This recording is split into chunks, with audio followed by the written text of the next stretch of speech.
Today I'm going to show you how to do Ed Marlowe's lucky number 7, and here is the setup.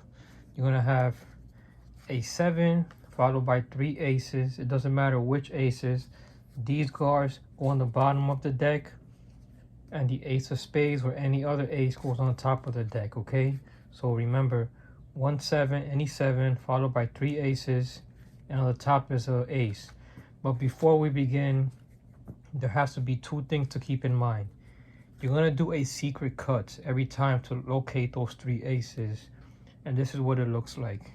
You're going to swing cut about half of the packet, and as you do, you're going to take your ring finger, and this is what you're going to do with the card. You're going to steal it on the bottom. It's a hard move to do. It's going to take a little bit of practice to get used to, but you're going to slip the card with your ring finger, and as you throw the card, like the cards are going to be like this. As you throw the packet, what you're actually doing is just slipping that bottom card with your ring finger, and then you say, look, I cut to a card, okay? So in speed, for example, the Queen of Hearts is on the bottom, and you would just clip the card, and then it looks like you've cut to the middle, but really you're just slipping the bottom card, okay? Now the second thing you have to do is you're gonna have to learn how to stack the cards. For example, what you're gonna do is, let's say the King of Spades is on top of the deck, and I want to add, for example, 2 cards on top of that King of Spades. All I have to do is hold back 2 cards, and now you can see that we have 2 random cards followed by the King of Spades, okay? So those are 2 moves you have to learn to do. What you do is, as you start shuffling, you slow down towards the end, and you can actually get a feel for the cards. And right now I can feel that I have 2 cards here in my hand, and then all I have to do is just drop the rest of the cards onto my right and drop the other 2 cards on top, and then square the packets up, and now I've just added 2 additional cards, and you can see that the King of Spades still remains on the 3rd position, okay?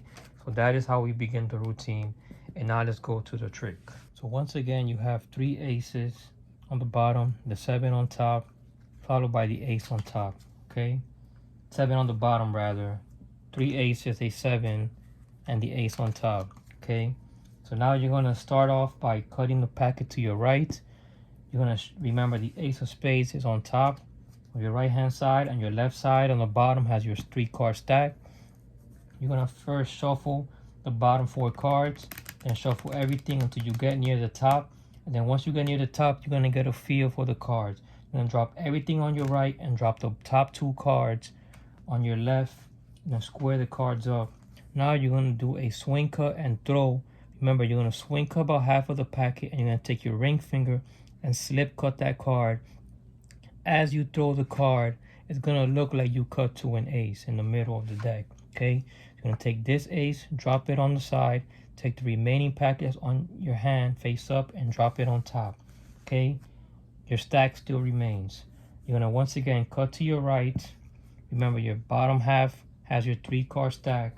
Shuffle those cards off on the bottom, shuffle the rest on top. As you get near the top, you're gonna take the remaining right hand side, drop all of it, drop the top 2 cards on your left pile, drop it on top, and square the cards up. Now you're gonna do the same thing again. You're gonna swing cut about half, steal the card with your ring finger, and then just throw. This will cut to the 2nd ace, okay? Take the remaining packet, drop it on top. Now for the 3rd and the 4th shuffle, you're only gonna add 1 card on top. So you're gonna cut the packet to your right, shuffle, remember, your left side first. As you shuffle, once you get near the top, you drop all the right hand cards, you drop just 1 card on top, and then you square the cards up. And then you're gonna once again swing cut the card, steal the card with your ring finger, and then throw. Now there's the 3rd ace. Now when you go to the 4th ace, what's really cool about this routine is when you repeat the same thing, you shuffle the rest of the cards, you get to the top, you drop the rest of the cards on your right, drop 1 card on your left, square the cards up. Now when you throw the cards again, this time a 7 is going to appear. So now the spectator is going to think that you messed up the routine. You drop the 7 off to the side, you take the remaining packet face down and drop it on top. Now because of those shuffles that you've been doing, the stacking of the deck of the ace, the ace of spades is not going to be in the 7th position. So you say, let's count down 7 cards, and then you do just that. 1, 2, 3, 4, 5, 6, and the 7th card is, of course, the final ace, and that is known as lucky number 7. Give it a shot.